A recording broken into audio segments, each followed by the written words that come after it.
the Western Conference side of the NHL preview now, as it is the Anaheim Ducks, and their point total wasn't available. So that's a bit of a bummer. What a way to start the Western Conference. But I think that this is a team that takes a step this year.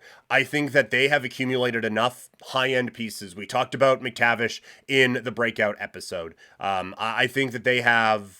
Like, a big key is going to be what Zegras is or what they can get for him. I do still think that there's obviously some holes on this team, and so maybe I am being a little optimistic about it, but I just think that their young kids are ready to take that step, and so they're not going to be a playoff team, but I think things are going to improve out in Anaheim. All right, let's go to the Calgary Flames. We got the Calgary Cannons hat on. We got Calgary Stampede shirt in the background. Well, let's talk about it. First, Toxic saying in the chat, I find out that Hansik's ELC slides for another year. I think it's best to keep him in the A this year.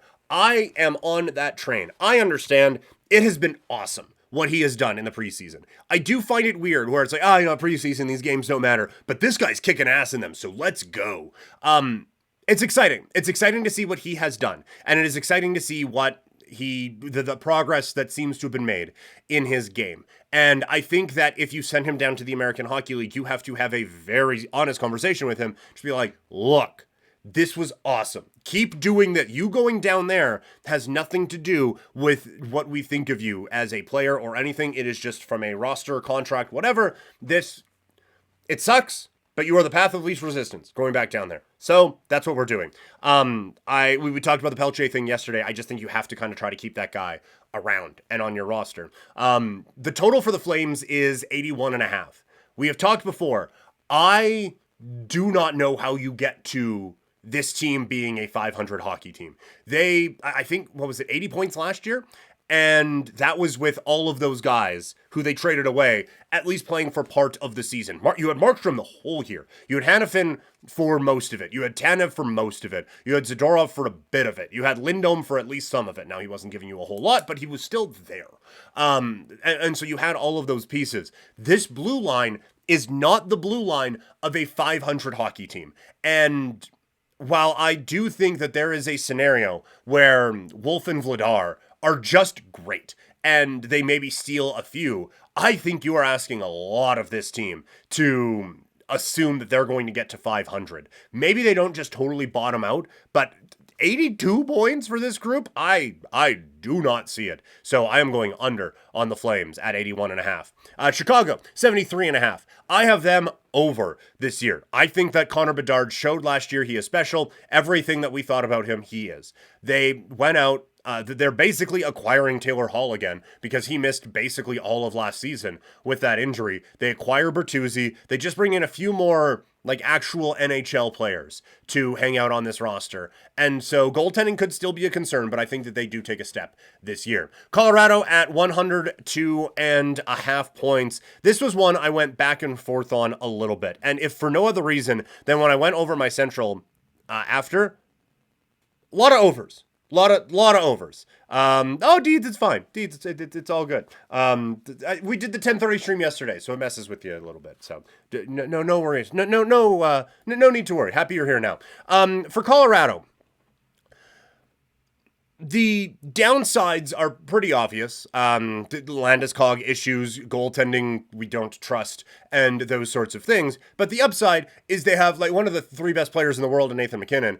They have one of the 5 or 6 best players in the world in Cale Makar. They have the best defensive pairing in the league with Makar and Taves, and they're just kind of awesome. So I do think that this will be a team that gets over 102.5 points this year. The Dallas Stars, their total is 102.5 as well. I have them also going over. So again, the Central has a lot of points. A couple teams that are going to get beat up on. We'll talk about them in a second. But I think that this is a Dallas Stars team that, yes, it could be another year of regression for some of the older guys. But now a full season with all of those young kids, the Johnstons, the Stankovens, all those guys, kind of pushing that forward, and Ottinger continuing to show progress and growth, or just staying great.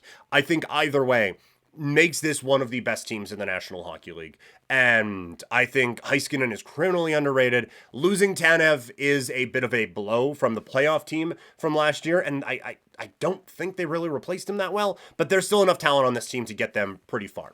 Edmonton, their total is at 108.5, by far the biggest point total in the NHL totals this season. I have to go under on that.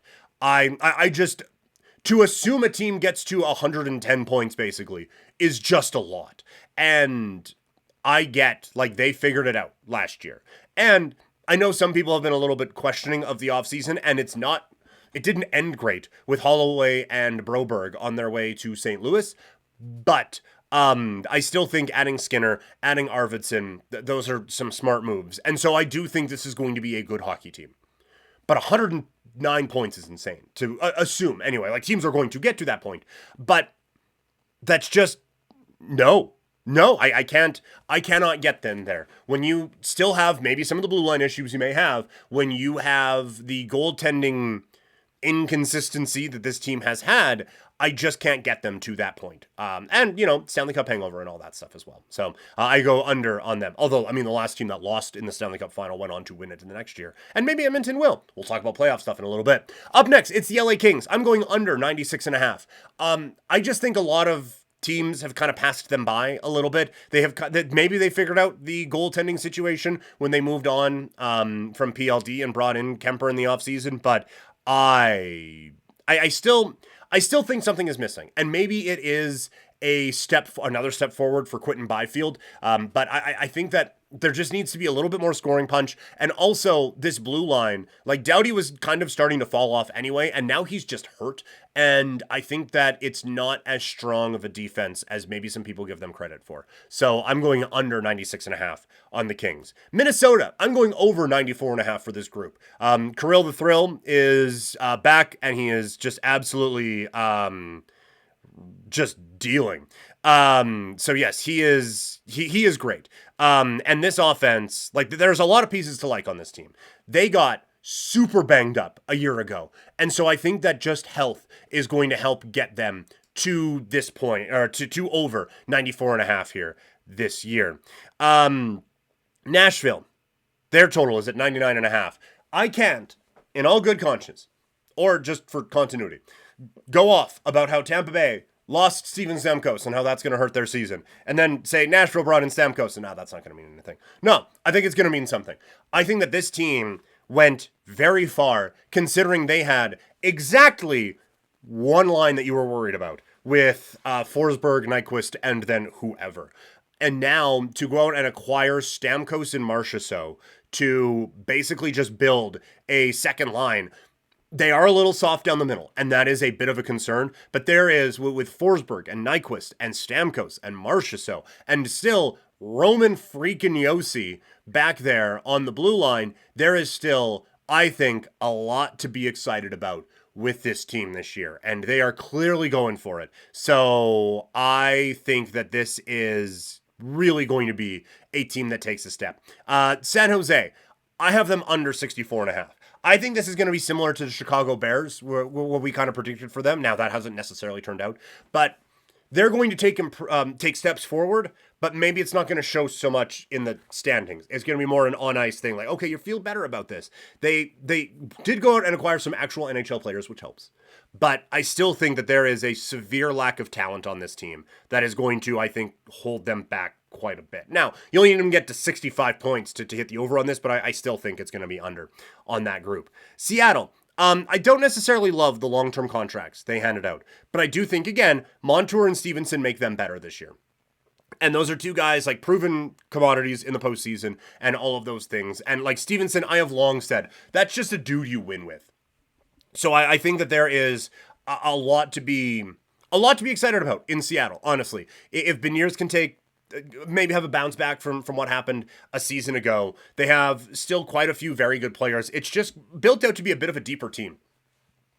Goaltending, maybe, but defensively, excellent hockey team. And adding Stevenson, I think, does boost them over that 88.5. St. Louis Blues, I have them under 87.5. They are a team that feels like they are kind of stuck in the middle, and going out and getting Broberg and Holloway, I think, help quite a bit.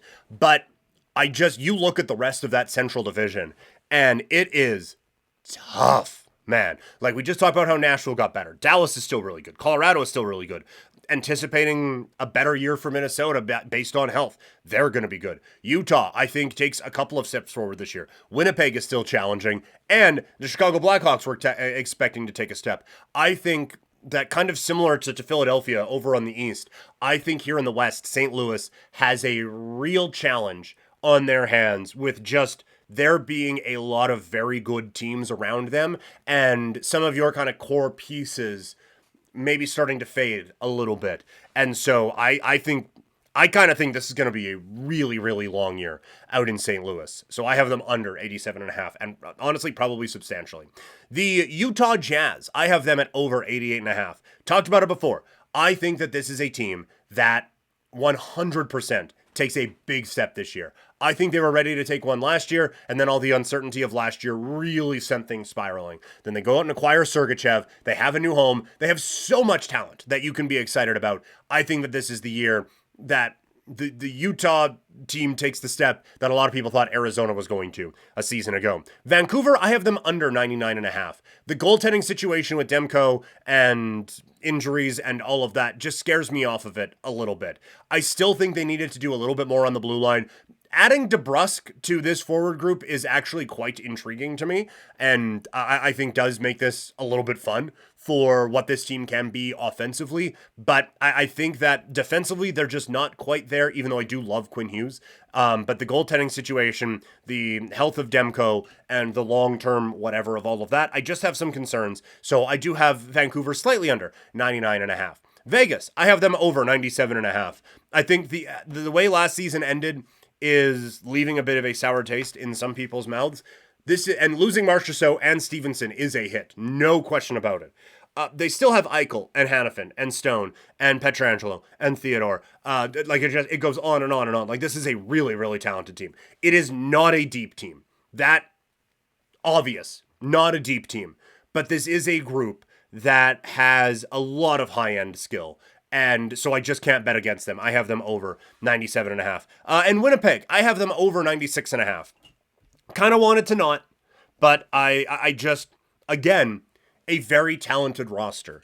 And with Scheifele, Perfetti, Ehlers, Connor, all those guys up front. Morrissey, I think, still doesn't get talked enough about his play on the blue line. And Connor Hellebuck between the pipes when he is on, one of the best goalies in the league. Again, it ended very poorly out in Winnipeg last year, but I think there is, for regular season purposes anyway, I think this team's going to be all right.